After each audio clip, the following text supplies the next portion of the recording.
Hello, আমি শ্রেয়শ্রী। তো ৭ তারিখ ছিল আমার আর সৌরভের রেজিস্ট্রি ম্যারেজ এবং রেজিস্ট্রি ম্যারেজের সমস্ত যে অ্যারেঞ্জমেন্ট সেটা আমরা দুজনেই চেয়েছিলাম যে সমস্ত কিছু আমরা নিজের হাতে করব এবং সেই অনুযায়ী ১ সপ্তাহ আগে থেকে আমরা অ্যারেঞ্জমেন্ট সমস্ত স্টার্ট করে দিয়েছিলাম একটু, একটু করে। তো কিছু সৌরভ যেহেতু ও এবিসির সূত্রে যেহেতু কলকাতায় পড়াতে যায়, তো সেই ক্ষেত্রে ও কিছু বাজার কলকাতা থেকে করে এনেছিল আর কিছু বাজার আমরা এখানে একসঙ্গে করেছিলাম। সেই জন্য আমরা চলে গেছিলাম স্মার্ট বাজারে মশলা এবং আনুষঙ্গিক সমস্ত জিনিস কিনতে, যেহেতু আমরা ঠাকুর দিয়ে রান্না করছি এবং ঠাকুর আমাদের একটা লিস্ট করে দিয়েছিল, সেই অনুযায়ী আমরা শপিং করছিলাম।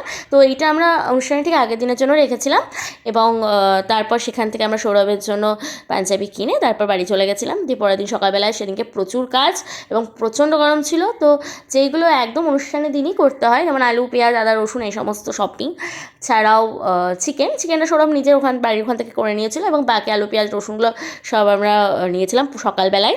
তাছাড়াও যে ফটোগ্রাফার, মেকআপ আর্টিস্ট, যেগুলো প্রি বুকিং করা ছিল, তো সেগুলো চাপ নিতে হয়নি। আর ব্যাকগ্রাউন্ড এবং আমাদের যে ছাদে অনুষ্ঠান হচ্ছে তার জন্য ডেকোরেশনের সমস্ত কিছু আগে থেকেই ফ্লিপকার্ট থেকে অর্ডার করে নিয়েছিলাম। তো সেই অনুযায়ী চলে এসেছিলো এবং বাবাকে সব বুঝিয়ে দিয়েছিলাম, বাবা এইভাবে চাই, আমি আসলে যেভাবে প্ল্যান করেছিলাম।